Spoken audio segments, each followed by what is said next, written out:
Hi, my name is Ben Sutter. I've been asked by Chris Hoff-Pear to put together a little digital occlusion case together.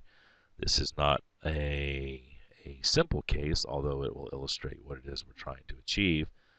You have to please forgive me. This is totally ad lib. I'm trying to do this in one take. I did this case this morning. We had some immediate improvement, and allergies are killing me up here in Oregon. So just bear with me. I do have both the moms and the patients permission to share the case, so it is HIPAA compliant. And let's get started. So this is Zoe. Zoe comes to me with a problem on with her jaw. She's having a lot of pain pain on the right side, pain on the left side. She's got some clicking and popping, but she's got some very common TMD symptomology. She's got ringing in the right ear. She also has some hearing loss in the right ear, especially to the point that she's watching movies with subtitles because her hearing loss is impacted so much. So she did have braces. Her history is she had braces for 7 years, and going through and just looking at what her pictures are, you can see she's young. She's 15. There's still got some remnants of some mamelons here on some of these teeth. They're beautiful and and pretty brand new. Um, but just scrolling through, here's the left side in MIP. Here's a little better view, just having some of the steam from the mouth off the mirror. And here is the right side again. Um, Pretty good coupling. I'm not sure I'm a big fan right here of how these teeth come together, but we'll talk about that later. And then don't really see any scalloping on the tongue here. It looks like she's got plenty of room, good arch development. Everything looks like they're in good arch form. Yeah, and then here's our top. Again, things look really good um, uh, as far as her arch form goes, and teeth being in line. I think this could be improved here a little bit, but I'm sure after 7 years of braces, I would take them off in a heartbeat, even if it wasn't ideal. So this is how Zoe presents to me with her bite, and this is looking at this through tech scan. This is the tech scan data in MIP. It's a multi-bite scan. You can see in all 3 of the bites that we took, the green line is above the red line. That corresponds to these numbers here. So she's approximately 60-40 with about 30% of her bite on the interface between 15 and 18. And she's got a quarter of her bite on tooth 3 and 30.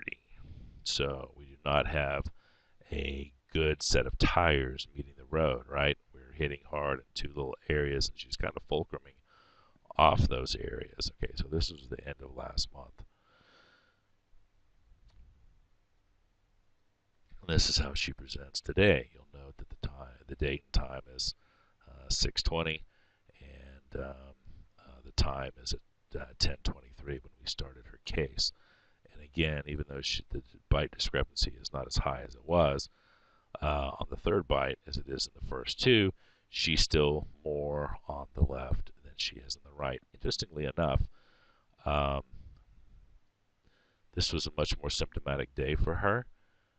You'll see that the variation between right and left is off. Today was actually a pretty good day, she said. So, given what we know here, we've got 1, 2, 3, 4, 5, 6.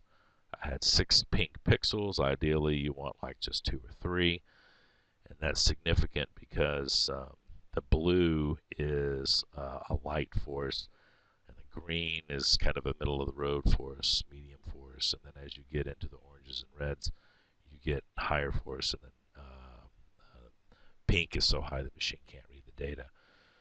So I could have had this down a little bit, but like most pain patients do, she kind of bounces around and gives me some different bites. Here I was looking at this one, and I've got 3 pink bites. I'm like, great, or 3 pink pixels, and I thought to myself, this is great. We'll use this one. But anyway, looking at this, she's 60/40, and once we got through doing our adjustments, you can see that she's more 50/50, and 5 percentage points either way is okay. And even though you can see that she's higher on the right side here, a little bit higher on the green here, a little bit higher on the red here, that no matter where she moves, she's within 5 percentage points either way. And so interesting things start to happen when you balance out the bite and balance out cranial bones when you're doing this as well. So, and before I leave this scan, I just want to point out that it's still 6:20, and it's taken me about, I don't know, 30 minutes to get her bite adjusted, being very judicious and taking off very little enamel. It's important to also realize that the settings of the sensitivity of the sensor has not been altered. So we're using the exact same sensitivity that we started the case with, and we see a different display in the distribution of force and the level of force that's being displayed on teeth. So here we're looking at her signs and symptoms that she filled out before coming in. She has all the types of headaches that are described here.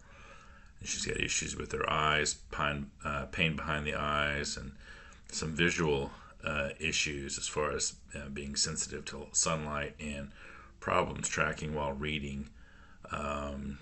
She doesn't have a really good bite, limited range of motion, and she knows she's clenching at night. She has some inner ear issues. The ringing that occurs, you're going to see that gets cleared up according to her, and the decreased hearing gets cleared up right as she's sitting in the chair. Everything that you're seeing today is on the same day of treatment. I treated her this morning. It's now about 7 p.m. and I'm trying to wrap this up so I can get it online for her dog Hoffpair. Also, she's got some neck mobility and stiffness, neck pain, shoulder aches, tired sore muscles, and back aches. You'll see what she has to say about that after we get through doing our therapy. So here we're getting started on our occlusal adjustments. Zoe's not numb for this. The adjustments are minuscule. They're extremely precise. You can see that I'm doing this dry. I'm not using water, so I don't rinse off my bite paper marks. And I'm correlating the data from the tech scan to what I'm seeing in the mouth, and I'm getting rid of the interferences and getting the bite balance, and I'm working on the top and the bottom to split the difference between the two, so I'm not continually adjusting over and over and over on one tooth. Alright, so we just finished round 1 of DTR, and I wanted to get some feedback from you as far as, you know, what you're feeling, what's different. Is it fair to say that all your teeth are hitting at the same time when you bring them together? Yes. Okay. Is it fair to say that it's a repeatable position every time you do it? It's the same spot? Yeah. Okay, so the hit and slide is now gone. Yes. Okay. Do you notice anything else? It stopped popping on the right side. Okay. Do you feel like you can open your mouth wider? Yes. How cool is that? Yeah, that's pretty cool. just getting the bite right, okay? So we haven't measured that yet, but we did measure before. So we're gonna put you back in the chair and we're gonna measure some of these things again and just see what has changed, including your posture and your gait, okay, your sway. Do you have any questions for me about anything? No. No, not yet. No, not yet. Okay, Mom says proceed. Okay. You just told me something really interesting. What's going on? I can hear out of my right ear again. How cool is that? It's really cool. And what about your neck? It feels really light, and I feel like a bobblehead. Good. It's all part of the relaxation. Good for you. So what other cool things can we observe from just getting the occlusion right and measured with TEC scan? The interesting thing is when you look at posture, it changes. So this is done today. I did this. This is my before occlusal therapy. This is after occlusal therapy. Look at the shoulders and look at the midline of the head versus here. This girl is standing straighter. And when I scroll down,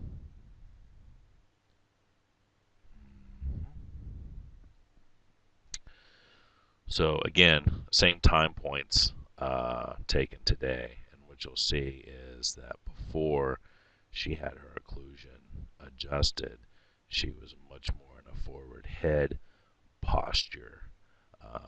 Here is after the bite adjustment at 11:22 today, and you can see the distance of her hip to the green line, and the green line's base is at her ankle, so it's the same in both pictures. But if you just go straight up, look how much of her hair is behind the green line in the pre-op versus the post-op, and you can see the distance between the this point. You can see that this area at the forefront of her ear, the distance here is smaller than it is here.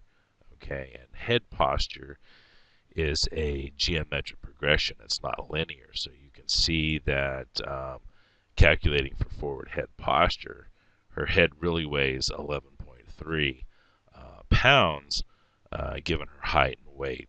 And then when you take into account the forward head posture, it gets heavier, almost threefold, right?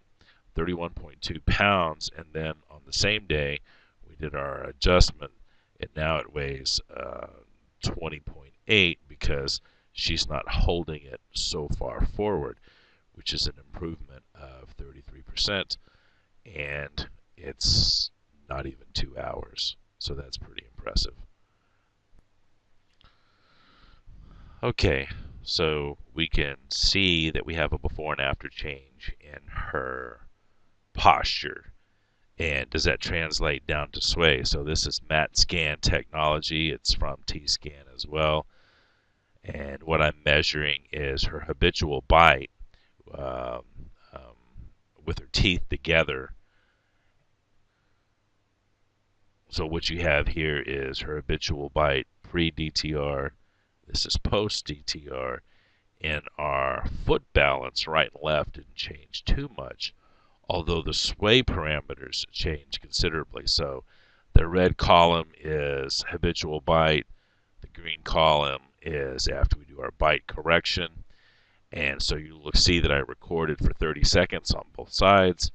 The area that she wandered is significantly less, 4.4 centimeters square versus 2.5. The distance is about the same, but the variation, the anterior, posterior, and the right and left variations have improved. And you can see that she has just as much in the habitual bite of wandering as she does in the corrected bite, although the area is a lot less. So her wandering is she's more stable. She has less variation.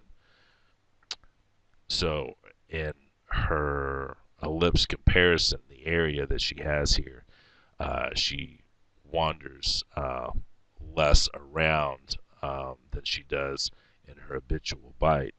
And so we can see an improvement in sway. And this is a girl who mom says falls quite a lot and has some problems just with basic walking to and from, running into stuff. And so So I often get asked, man, it must be very rewarding whenever you are doing DTR and helping people on the level that you are helping them. And this is about the only visual that I could find on the internet that kind of conveys the kind of excitement you feel when you're helping people that have been in pain and looking for answers for a while. Although I'm sharing something very special with everyone, I don't usually show my tutu outside of the office. So I hope this helps everyone get a grasp for how important occlusion is and how powerful it can be when it's really harnessed.